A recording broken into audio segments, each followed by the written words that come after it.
Welcome to Life Mastered, the podcast, where high achievers and ambitious souls come for the kind of support that fuels both inner growth and outer strength. This is your space for real tools and deep truths, for meeting life's greatest challenges with grace, resilience, and self-connection, and also expanding into your next level of purpose. I'm Molly Claire, your host, master coach, mentor, and guide, because life mastery is not about checking boxes. It's about how you meet yourself in every moment along the way. Let's get started. Hey, everyone.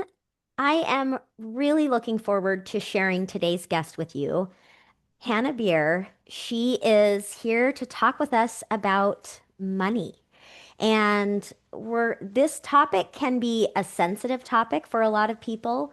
It can be a very emotionally charged topic. It is the number one reason for divorce. It is a big topic for people in their business. And let's just face it, it matters in all of our lives, right? And so I'm really excited to bring Hannah's perspective today. And as Hanna and I talked before we started recording, we just touched on this idea of how important it is that we feel maybe a little safer, a little more at ease, and even a little more refreshed around the topic of money. So, this is what we're going to be talking about. Hanna, welcome to today's podcast. I'm so thrilled to be here, Molly.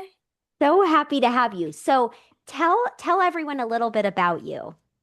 Yeah, my name is Hanna Bier. I live in the south of Germany. My life looks like the sound of music. It's all rolling hills and cobblestone streets and old churches. And I have a little daughter, so we spend lots of time outside in the mud. And when I'm not doing that, I get to help very ambitious, very accomplished, very creative women redesign their relationship with money, become beautifully receptive to money, have lots of fun in their business, and really experience the bliss of money. I love that. I love that. And especially because, as you're talking and I'm thinking about my listeners and I'm thinking about my clients and I'm thinking about, the hundreds of conversations that I've had with clients over the years around fears with money and feelings of inadequacy around money. And I'm thinking of my own fears and inadequacies and even some recent experiences where I've realized there's still more work to do in me. So I think that the work that you do is so important. Yeah, one of the things I've really come to believe is that a woman isn't truly free until she's deeply secure with money. I Hmm. really do believe that none of us are truly free until we're deeply secure with money. It's this inverse relationship. And money goes so much deeper than, the big house, the big car, the successful business, the spreadsheets, the numbers, the investments. It really goes all the way to the core of who we are. I believe that Hmm. money is an expression of love. Money is how we love ourselves. Money is how we put delicious food on the table, how we furnish a beautiful, cozy home, how we fly across the country to our best friend's wedding. Money is a tool that we use to take excellent care of ourselves. And so when we grew up and we didn't feel that love was abundant, we oftentimes have that same relationship with money later on in life. And I've actually discovered that there's three different camps of clients. And so anybody listening, you just kind of do a little self-assessment with me here and see where you fall in those three camps. So before we do the self-assessment, we need to really understand that the way money flows in your life today as an adult totally mirrors how love flowed between you and your main caretakers when you were little. So if you're in the camp, that I belong in, where love was never enough, your felt sense was that it was never enough. You always wanted more kisses, more touches, more attention. You really wanted your parents to know you, and it just always felt like you could never really like quench your thirst when it came to love.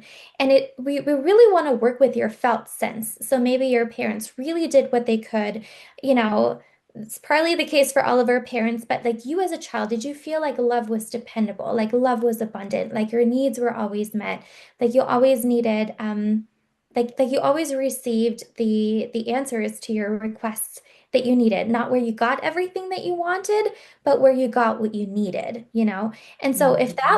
if that was a resounding yes for you right now, you probably are already a pretty great receiver of money.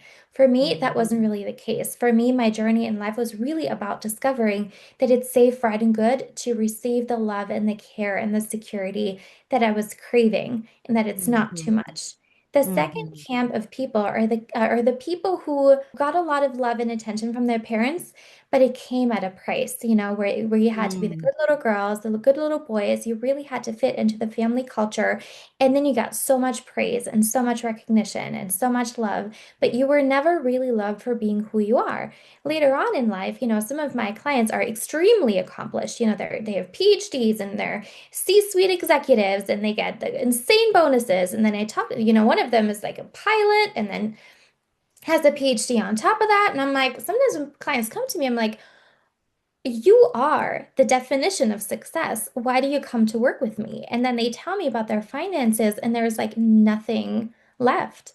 Like they're Mhm. really great earners, but they're Mhm. on this roller coaster with money where money comes in and then it leaves. Money comes in and then it leaves. Mhm. And then when we explore their childhood a little bit further, it becomes very apparent that that love was never really dependable, that they always had to perform in a certain way, or they always had to pay a certain price in order to receive the love and the care that they needed. And, you know, now later on in life, many people, they work really crazy hours or they sacrifice their relationships, they sacrifice their parenting in order to receive money. So if you Mhm. fall into that camp, just make a little mental note. And then there's the third camp where they had a very volatile relationship with their parents. So when my clients come to me and they've had very high highs, very low lows, it's again a different spin on the second camp, where they're really great money makers, but money just, it's like there's a poltergeist in their finances. They don't even really know where the money went. Or one year they have insane success in their business, and the next year everything crashes and they have to let go of all of their employees. And so for them, we really need to repattern their relationship with money to money is consistent, just like love is consistent. You know, money is safe, just like love is safe. I'm welcome to receive and have as much money as I want, in the same sense that it is totally safe, right, and good to receive any amount of love that I could Mhm. potentially ever want. And so Mhm. over time, we start to smooth out the waves, and people go from needing to make more money to being people who have money. And this is where we Mhm. start to get closer to this idea of emotional freedom with money, and then also practical, tangible financial freedom with money, which is Mhm. where, you know, life gets really fun and interesting when we don't have to work necessarily, where we work because we want to, not because we have to. Mhm. You know, and as you're talking about like these three camps that you find a lot of your clients fall into, I was thinking also how this is a bit of a sidestep from this, but something I think worth mentioning is that I think that many people, I know that's a very vague statement, it's very subjective, right? But I think a lot of people feel intimidated even about the idea of learning more about money and understanding it. It can seem like something that's very foreign to them. And I think it's interesting how first of all, it's not that complicated and we can work on, right, doing that internal work to believe that we can understand more about it. And also, I just think it's really interesting how to think how much meaning we put into money, right? Because money in and of itself has no intrinsic value, right? And yet the power of how we relate to money and how we choose to engage with money and allow money to support us in our lives can have a really powerful effect on how we relate to ourselves, right? It's this funny thing where money is something people made up. It's just paper. It's like really, truly is made up, and yet what would I say? Almost an interesting opportunity that money as a resource can be a big part of how we grow in our relationship with ourselves and our belief in what we want to create. Absolutely. This is why money goes so deep. I cannot tell you, Molly, how many clients come to me and they're so frustrated that Yeah. they are so incredibly smart. And it was the same in my own life where it felt like if something in my relationships doesn't work or if there's something going on with my body, I can read a book, I can change my Mm-hmm. nutrition, I can like talk to a therapist and I can fix this. For me, it always felt like money was the last thing I could not figure out. And it was Mm-hmm. incredibly frustrating for me. Mm-hmm. And I Mm-hmm. love that I love that you're sharing your perspective on it because it's so true that, all those emotions bubble up. And then we're surrounded by so many different perspectives on money.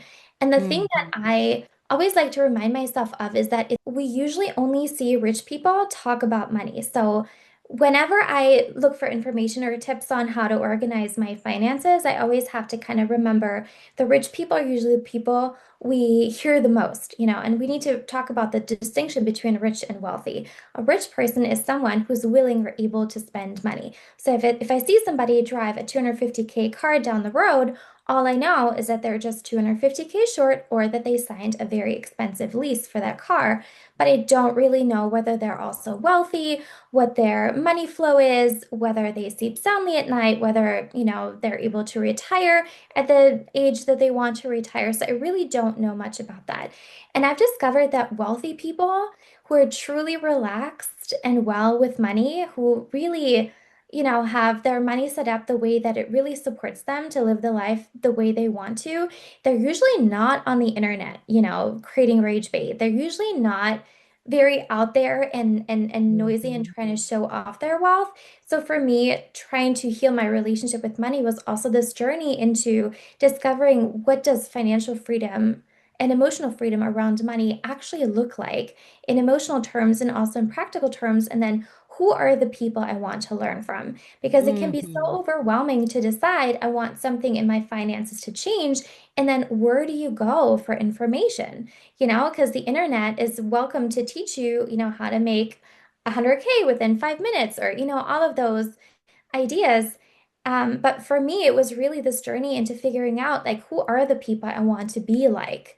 And Mm-hmm. my definition of financial freedom is really to work because I want to. That's one of my favorite Mm-hmm. things that I've created for myself. I truly work because I want to. I'm well past my Coast Fire goal. I've set up so if you know about Coast Fire and Fire, I'm well on my way to my fire goal. I'm excited to be totally financially independent pretty soon. And so as you're considering what your goals are with money, just really make sure that you learn from wealthy people, not just rich people.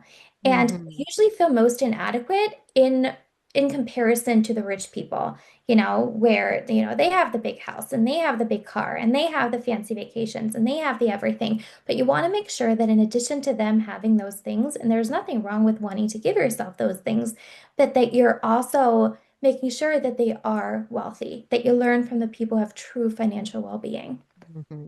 And there's such a difference between someone who's able to make money and someone who's able to build wealth. Not someone as if like, oh, this type of person or that, right? But as far as the habits, because you can make $1 million a year, but if you're also spending that, right, it's a huge difference. And I think that, the other thing as we're talking is I think that it's interesting how our stories about money can exist in our nervous system and just how important it is that anyone here who's wanting to change their relationship with money and their story around money, how important nervous system regulation is. It's like yesterday I had this interesting experience. So one of the things I do a lot of self work, right? I know everyone here does. We're always like looking inside, and then we improve a part of us or we heal a part of us and we grow, and then guess what? The next thing comes up, right? And so one of the memories that I have, that has come back to me several times in relation to several of my, blocks or setbacks is sitting with my mom.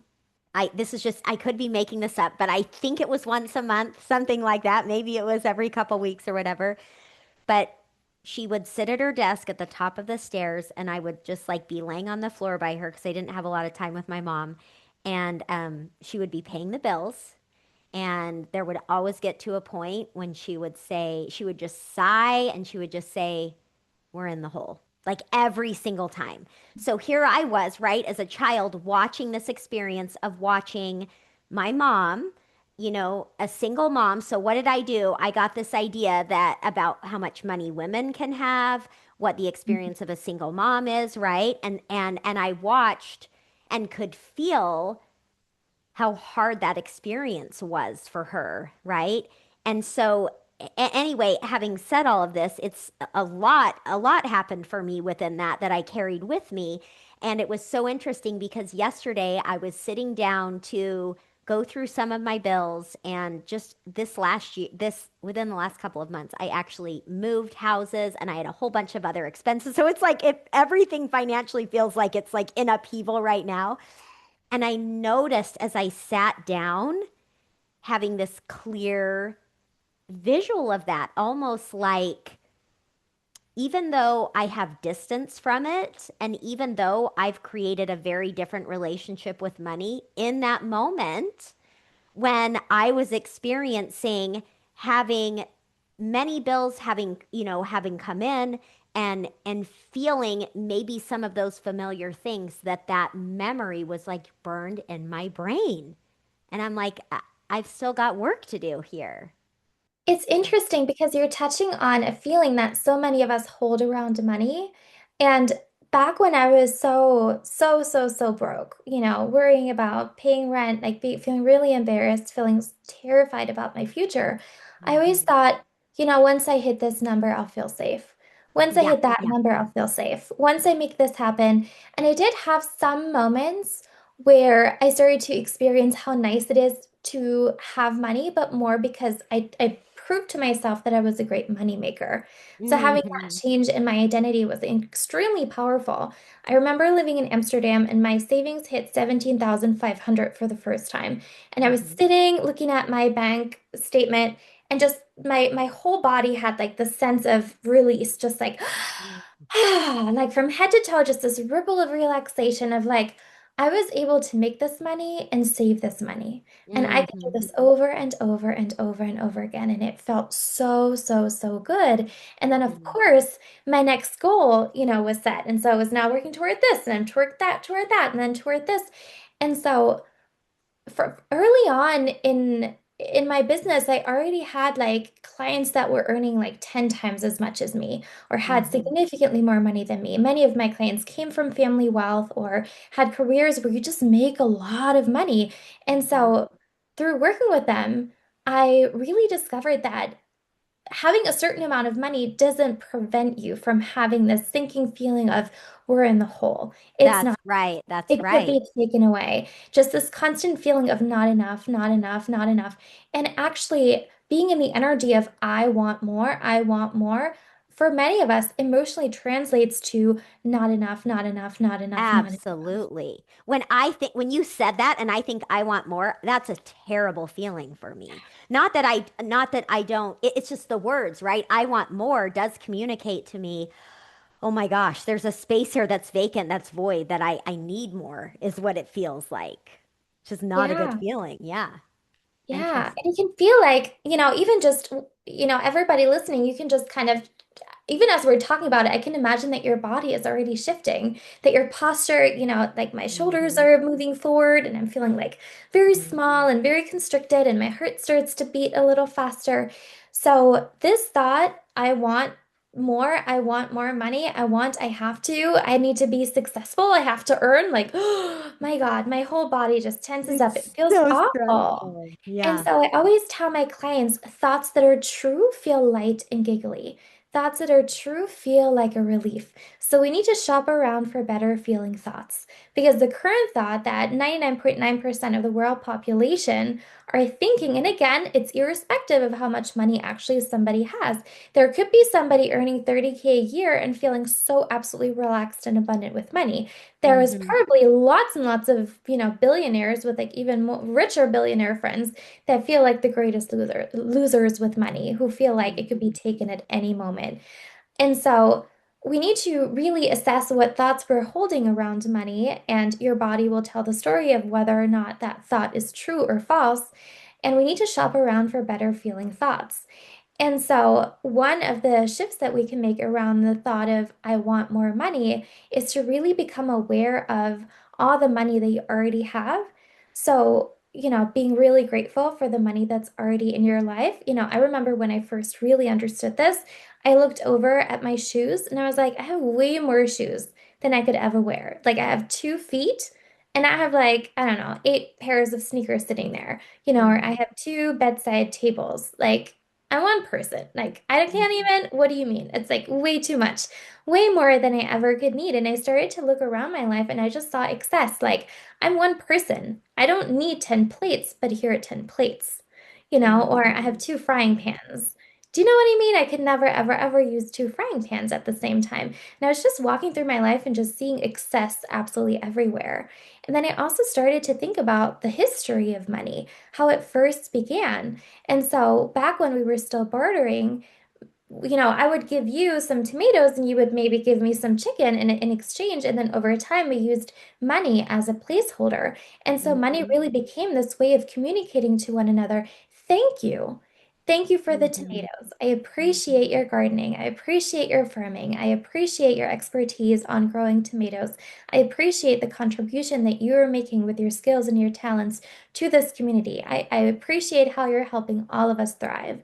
And, in return, I appreciate you for raising chickens, for slaughtering chickens, for, preparing the meat for us to eat, And so to me, money started to become this language of saying thank you.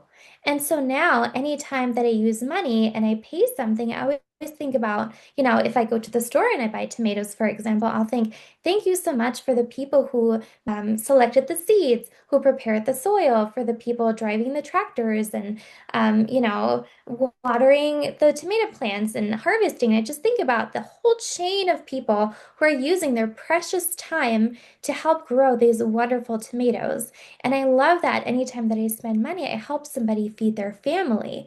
And so I started to think about money less in terms of a judgment about me. Am I doing well in life? Am I safe? And I more think about it being an expression of appreciation between human beings. And in Mhm. return, who am I to not let my clients thank me for their services that they are receiving from me? And so now, Mhm. anytime a client pays me, I'm receiving a thank you in the form of money. So when I look at my bank account and it's like money came in, money came in, money came in, what I really read is thank you, I appreciate you, thank you, thank you, Mhm. thank you, thank you for using your skills and your services and your time and your talents in order to contribute to our community to help all of us thrive.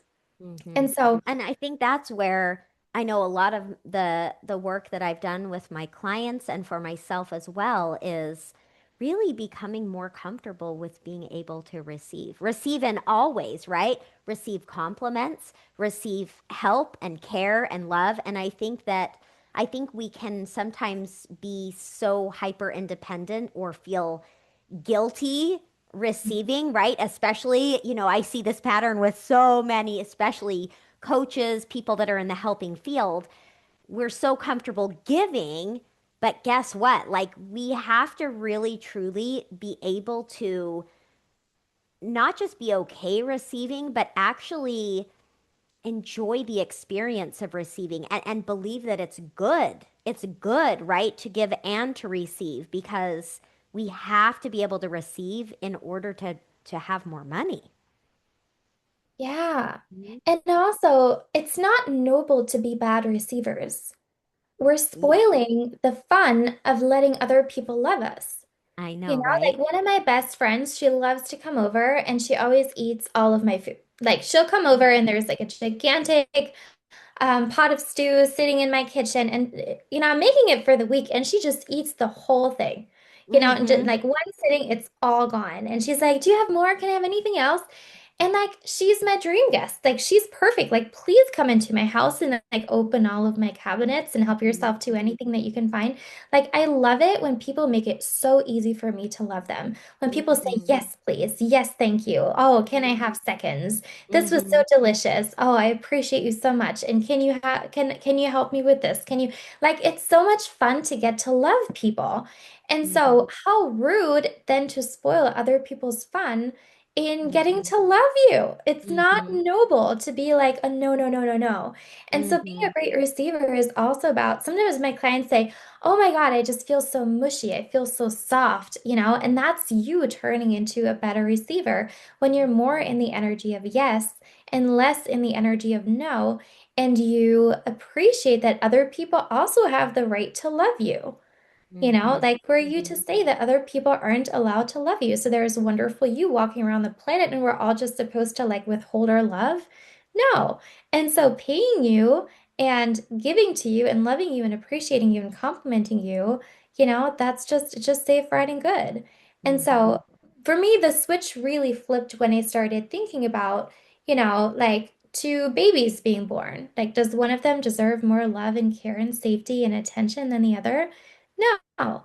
And so it's Mhm. the same for all of us. And so yeah, so becoming a better receiver with money is really about starting to see money differently, starting to see it as Mhm. a communication of thank you, and starting to see Mhm. it as people want to love me and Mhm. they have a right to love me, and so I just need to step Mhm. back. At Mhm. first I needed to just stick to language because when I was a teenager I was always like, no, you shouldn't have, or I was like I was being modest and uncomfortable with receiving, and then I just Mhm. had like a little script in my head of I always say thank you so much, I appreciate that, you are so sweet, yes please, I would love some more. And so even though inside I felt so uncomfortable and I was so much Mhm.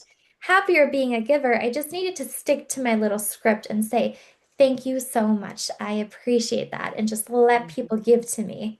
Mhm. Mhm. I love it. Okay, as we're finishing up this episode, I want to, and in just a minute, you'll find out where you can find Hannah, learn more about her.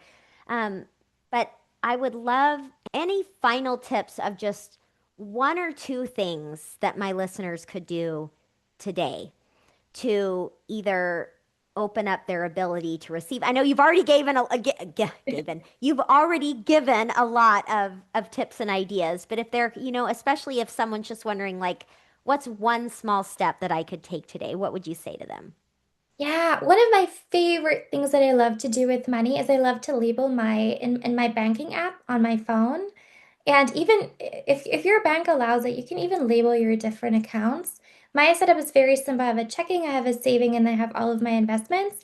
And my savings and my investments are called My Money Grows Here, or Money Mm. Grows Here, or Have Fun Growing. Oh, I love that. I love that.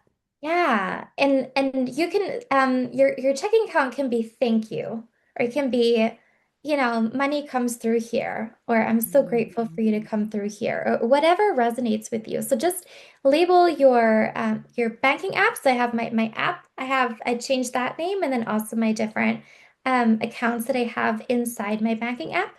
And then I love to have a beautiful, clean wallet, and I collect any money, like any like tiny cents that I find on the ground, like any money that I find. Any money is welcome. Mm. Because to me, money is just love. And so people are welcome to give me millions, tens of thousands, hundreds of thousands, and I'll take the tiny money as well. Like any amount of love is welcome in my life. Any Mm. amount of money that life sends me is absolutely welcome. And then I love seeing myself as someone who has money. And this is a very subtle identity shift. So most people that I talk to, so the number one goal that people come to me for is they'll say, I want to really master selling and I want to close more deals and I want to make more money in my business. And of course, we help them with that. And the identity shift that I am most excited to help my clients master is really this shift from I have to make more money, life is about making money, to I am somebody who has money and it's safe, right, and good to allow my money to grow. Money wants to love me. Money wants to create opportunities in my life, and I'm willing to let it. So really explore this for yourself. Are you someone who only ever sets the goal of, I want more money, I don't have enough money, need to make more money, more money, more money, which really translates to money is running through my fingers. I really don't end up with much at the end of the day. Or are you willing to become someone who has money, who loves seeing their money grow? Imagine if every single day you wake up and like there's orders and thank yous from your clients in your inbox, and then you also check your banking app, and there's just more money. I've had many times in my life where the math just did not make sense. Like where it was like, I don't know where all this money came from. It makes no sense whatsoever, but I'm so happy to receive it. And sometimes even really magical things can happen where your money just keeps growing and growing and growing and growing and growing. Where for many of us, we have the opposite, where we're looking at our banking apps and we're like, where did all the money go? And so we Right. really want to we want to flip that. Yeah, yeah, I love that. Going from someone who wants to make more money to someone who has money, right? Having money versus making money. Um, yeah, I love all of that. And I love just what a small thing to change the names on the bank accounts, but it really is, it's everything. So this has been such a great conversation, and I would love for you to tell everyone where they can find you, if they want to learn more.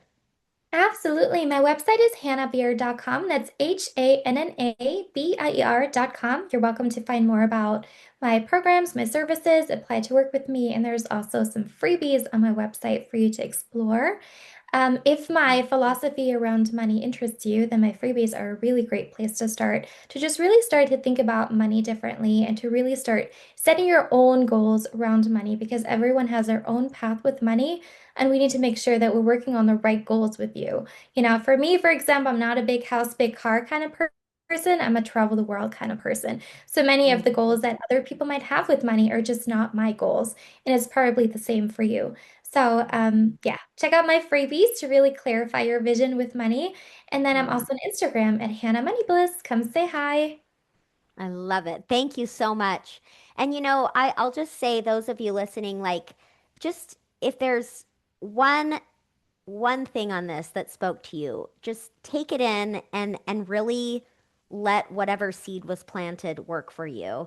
I know since starting my business, it's been what is it now? I guess 13 years ago, I've had tremendous shifts in my own identity with money, my own relationship with money. There's still more room to grow for sure, but I'm so grateful that I had the awareness that I do have a choice in how I think, feel, and behave with money because it really has been the difference, for me in terms of, right? It's like life happens, right? Things change, things ebb and flow. And I've definitely faced times in my life where I've had to pick myself up financially and figure it out so that I could have the life I want. And I'm so glad that I knew that I had a choice. So we do have a choice. You have a choice in how you think, feel, and behave with money. And it can just make all the difference in terms of quality of life. So, what a gift. Thank you so much for being here and for sharing your philosophy, and just great to have you. It's my pleasure, Molly. Thank you so much. All right. Thanks, everyone. I'll talk with you next week. Thanks for being here and for investing this time in you. Keep showing up. Keep meeting yourself with compassion. That's truly what Life Mastery is all about. If you loved this episode, make sure to subscribe so you never miss an episode. And I would be honored if you would take the time to leave me a review. This ensures that this important work will get in the hands of more people. And if you're ready to take this work deeper, join me at mollyclaire.com where you can find all of the ways we can work together. I'll talk with you next week.